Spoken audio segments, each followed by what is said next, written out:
ಹಿಡ್ಕೊಳ್ಳಿ ಎಲ್ಲರೂ ಆದ್ಮೇಲೆ ಕೊಡಿ ಕೊಡಿ ಕೊಡಿ ಕೊಡಿ.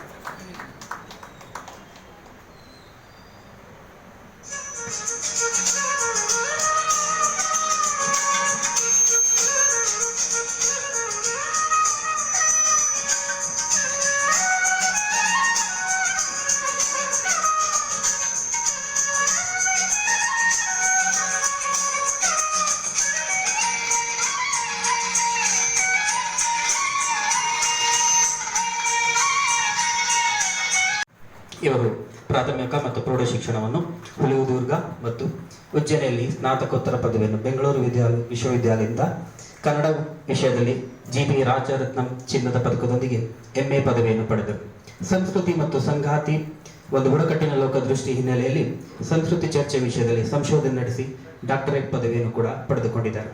ಹಂಪಿಯ ಕನ್ನಡ ವಿಶ್ವವಿದ್ಯಾಲಯದ ಕುಲಪತಿಯಾಗಿ ಹಾಗೂ ಕುಲಸಚಿವರಾಗಿ ಕನ್ನಡ ವಿಶ್ವವಿದ್ಯಾಲಯದ ಬುಡಕಟ್ಟು ಅಧ್ಯಯನದ ವಿಭಾಗದ ಮುಖ್ಯಸ್ಥರಾಗಿ ಸಮಾಜ ಸರ್ವರಿಂದ ಸನ್ಮಾನ ಸಮಾರಂಭ ಸನ್ಮಾನ ಸ್ವೀಕರಿಸಿದ್ದಕ್ಕಾಗಿ ಧನ್ಯವಾದಗಳು ಸರ್.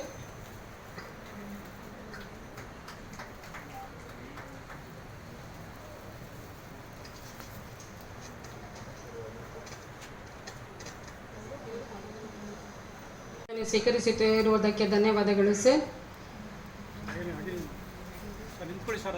ಸಭಿಕರು ಚಪ್ಪಾಳೆಯ ಮೂಲಕ ಸನ್ಮಾನಿತರನ್ನು ಗೌರವಿಸಬೇಕಾಗಿ ವಿನಂತಿ.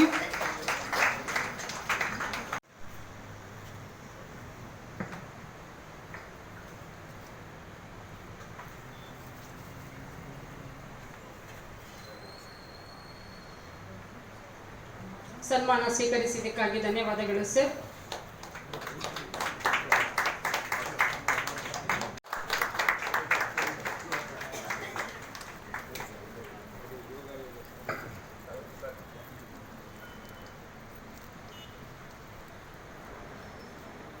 ನಮ್ಮ ಗುರು ವಿಷ್ಣು ಗುರುದೇವ ಮಹೇಶ್ವರ ಗುರು ಸಾಕ್ಷಾತ್ ಪರಬ್ರಹ್ಮ ತಸ್ಮೈ ಶ್ರೀ ಗುರುವೇ ನಮಃ. ಸ್ವಾಮೀಜಿಯವರ 90ನೇ ವರ್ಷದ ಜನ್ಮದಿನೋತ್ಸವ ಮತ್ತು ಆ ಸಂದರ್ಭದಲ್ಲಿ ಅವರ ನೆನಪಿನಗಾಗಿ ಕೊಡ್ತಾ ಇರ್ತಕ್ಕಂಥ ಪ್ರಶಸ್ತಿಗಳು, ಆ ಒಂದು ಸಂದರ್ಭದಲ್ಲೇ ಭವ್ಯ ಭಾರತದ ಒಂದು ಕಥೆಗಳನ್ನು ಕೂಡ ಪುಸ್ತಕವನ್ನು ನಾವು ಈ ಸಂದರ್ಭದಲ್ಲಿ ಮಾಡಲಿಕ್ಕೆ ಅವಕಾಶ ಮಾಡಿದಂಥ ವಿಚಾರ. ಇದೆಲ್ಲ ಸ್ವಾಮೀಜಿಯವರು ನಡೆಸ್ಕೊಂಡಂಥ ಬಂದ ಪರಂಪರೆಯಿಂದ ನಾವೆಲ್ಲ ಬರ್ತಾ ಇದ್ದೀವಿ. ಈಗಾಗಲೇ ತಮಗೆಲ್ರಿಗೂ ತಿಳಿಸಿದ್ರು, ನಮ್ಮ ಸ್ವಾಮೀಜಿಯವರು ಕಟ್ಟಿದಂಥ ಒಂದು ದೊಡ್ಡ ಸಂಸ್ಥೆಯಲ್ಲಿ ನಮ್ಮ ಡಾಕ್ಟರ್ ಚಂದ್ರಶೇಖರ್ ಸರ್ ಅಂತವರು ಅವರ ಬೆನ್ನೆಲುಬಾಗಿ ನಿಂತಂಥ ಮೊದಲಿಗರು. ಅದೇ ರೀತಿ ಶಿವನಂಜೇಗೌಡ ಸರ್ ಇರ್ಬೋದು, ಆ ಒಂದು ಕಾಲಘಟ್ಟದಲ್ಲಿ ಕಾಡಯ್ಯ ಸರ್ ಇರ್ಬೋದು, ಎಸ್ ಟಿ ಜಯರಾಮ್ ಸರ್ ಅವರು ಇರ್ಬೋದು, ಶಿಲ್ವೇಗೌಡರು ಸರ್ ಇರ್ಬೋದು, ಇನ್ನೂ ಅನೇಕ ಗಣ್ಯರು, ಇವರೆಲ್ಲ ಒಂದು ಈ ಸಂಸ್ಥೆಯನ್ನು ಭದ್ರ ಬುನಾದಿಯಾಗಿ ಕಟ್ಟಿ ಅವರಿದ್ದಂಥ ಕಾಲಪರ್ವದಲ್ಲೇ ನನ್ನೂ ಕೂಡ ಒಂದು ಜವಾಬ್ದಾರಿಯ ವ್ಯಕ್ತಿಯನ್ನಾಗಿ ಮಾಡಿ ಈ ಒಂದು ಸಮಾರಂಭವನ್ನು ನಡೆಸ್ಕೊಂಡು ನಾವು ಬರ್ತಾ ಇರ್ತಕ್ಕಂಥದ್ದು ತಮಗೆಲ್ರಿಗೂ ತಿಳಿದಿರುವಂಥ ವಿಚಾರ. ನಾವು ಅನ್ನೋದು ಬಹಳ ಒಂದು ವಿಶೇಷವಾದ ಪ್ರೀತಿಯಿಂದ ಹೇಳ್ತೀನಿ. ನಾನು ಅನ್ನುವುದಕ್ಕಿಂತ ನಾವು ಅನ್ನುವುದೇ ಎಷ್ಟು ಸೊಗಸು ಅಂದರೆ, ಈ ನಾವೆಲ್ಲ ಸೇರಿರೋದಕ್ಕೆ ಎಷ್ಟು ಚೆನ್ನಾಗಿ ಇವತ್ತು ಪ್ರೋಗ್ರಾಮು ಅಂದರೆ ಕಾರ್ಯಕ್ರಮ ಮೂಡ್ ಬಂತು ಅನ್ನೋದಕ್ಕೆ ನಿಮ್ಮ ಕಣ್ಣು ಮುಂದೆಗಳೇನೆ ಸಾಕ್ಷಿ ಇದೆ. ನಿಮ್ಮಲ್ಲೇ ಕೆಲಸ ಮಾಡ್ತಾ ಇರ್ತಕ್ಕಂಥ ಮುಖ್ಯಸ್ಥರಿರ್ಬೋದು, ಕೆಲವಾರು ಸಿಬ್ಬಂದಿಗಳಿರ್ಬೋದು, ನೀವುಗಳೇ ಆಯೋಜಿಸಿದಂಥ ಈ ಕಾರ್ಯಕ್ರಮ ನೀವು ಮಾಡಿದಾಗ ಎಷ್ಟು ಚೆನ್ನಾಗಿರುತ್ತದೆ ಅಂತಕ್ಕೆ ಈ ಒಂದು ಸಭೆ ಭಾಳ ನಿದರ್ಶನ. ಅದೇ ರೀತಿ ಇವತ್ತಿನ ಒಂದು ಪ್ರಶಸ್ತಿಗೆ ಭಾಜನರಾದಂಥ ನಮ್ಮ ಸಂಸ್ಥೆಯ ಟ್ರಸ್ಟ್ನ ಅಧ್ಯಕ್ಷರಾದಂಥ ಡಾಕ್ಟರ್ ಚಂದ್ರಶೇಖರ್ ಸರ್ ಅವರು ವೈದ್ಯಕೀಯ ವೃತ್ತಿಯನ್ನು ಬರೀ ಅವರು ಉದ್ಯಮವಾಗಿ ಅಥವಾ ಅವರ ಒಂದು ಖಾಸಗೀಕರಣವಾಗಿ ಮಾಡಲಿಲ್ಲ, ಒಂದು ಸೇವಾ ಮನೋಭಾವದಿಂದ ಮಾಡ್ಕೊಂಬಂದರು. ಯಾವ ರೀತಿ ಅಂತಂದರೆ, ನಾನು ಕೂಡ ಒಂದು ವಿದ್ಯಾರ್ಥಿ ದೆಸೆಯಲ್ಲಿ ಸ್ವಾಮೀಜಿಯವರ ಹಾಸ್ಟೆಲ್ನಲ್ಲಿ ಇದ್ದೆ ಒಂದು ಸ್ವಲ್ಪ ದಿನ. ನಮ್ಗೇನಾದರೂ ಹುಷಾರು ತಪ್ಪಿದ್ರೆ ಒಂದು ಚೀಟಿ ಬರ್ಕೊಡ್ತಾಯಿದ್ರು ಸ್ವಾಮೀಜಿಯವರು.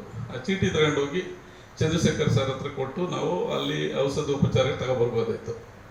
ನಮ್ಮ ತಂದೆಯವರ ಒಬ್ಬರು ಡಾಕ್ಟರ್ ಯಾರು ಅಂತಂದರೆ ನಮ್ಮ ಫ್ಯಾಮಿಲಿ ಡಾಕ್ಟರ್ ಸಂಪಂಗಿ ರಾಮನ್ ಅಂತ.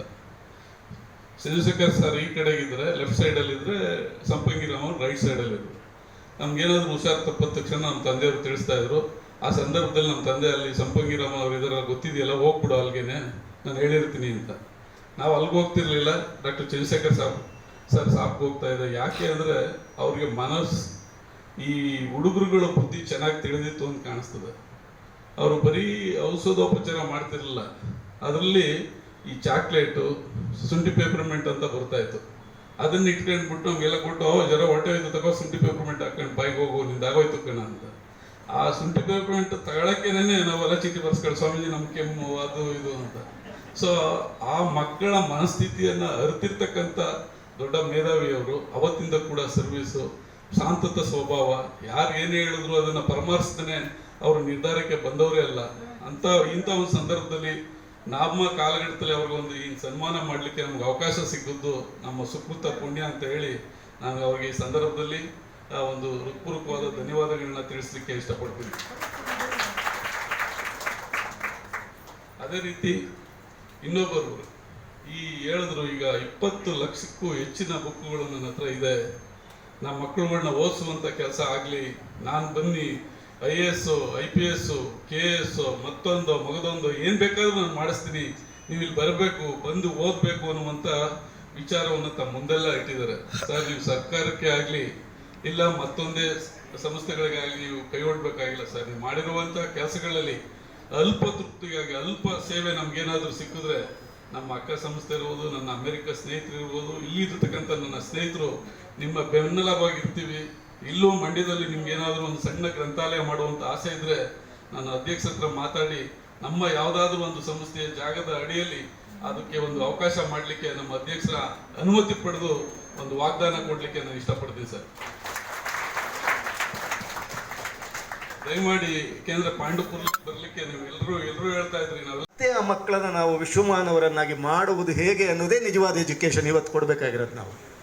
ಅಂದರೆ ಅಲ್ಪಮಾನವರು ಆಗ್ತಿರ್ತಕ್ಕಂಥ ಈ ಮಕ್ಕಳನ್ನು, ಅದು ಮೊಬೈಲ್ ಚಟಕ್ಕೂ ಇರ್ಬೋದು, ಬೇರೆ ಬೇರೆ ಕಾರಣಕ್ಕಿರ್ಬೋದು, ಧರ್ಮ ಸಂಘರ್ಷಕ್ಕಿರ್ಬೋದು, ಬಡವ ಮತ್ತು ಶ್ರೀಮಂತ ಅನ್ನೋದಕ್ಕಿರ್ಬೋದು, ಜಾತಿ ಸಂಘರ್ಷಕ್ಕಿರ್ಬೋದು, ಆ ರೀತಿಯಲ್ಲಿ ಕಲುಷಿತಗೊಳ್ತಾ ಇರ್ತಕ್ಕಂಥ ಮಕ್ಕಳ ಮನಸ್ಸನ್ನು ಸರಿಯಾದ ದಾರಿಗೆ ತಂದು ಮತ್ತೆ ವಿಶ್ವಮಾನವರನ್ನಾಗಿ ಮಾಡುವ ಜವಾಬ್ದಾರಿಯನ್ನು ಹೊತ್ತವರು ನಮ್ಮ ಒಂದು ಅನುಮತಿ ತಗೊಂಡು ನಾನು ಆ ಕಾರ್ಯವನ್ನು ಅತ್ಯಂತ ಯಶಸ್ವಿಯಾಗಿ ಮಾಡಲಿಕ್ಕೆ ತಯಾರಿದ್ದೀನಿ. ನನ್ನ ಎಲ್ಲ ಸ್ನೇಹಿತರು ಇದ್ದಾರೆ ಅನ್ನುವಂಥ ಒಂದು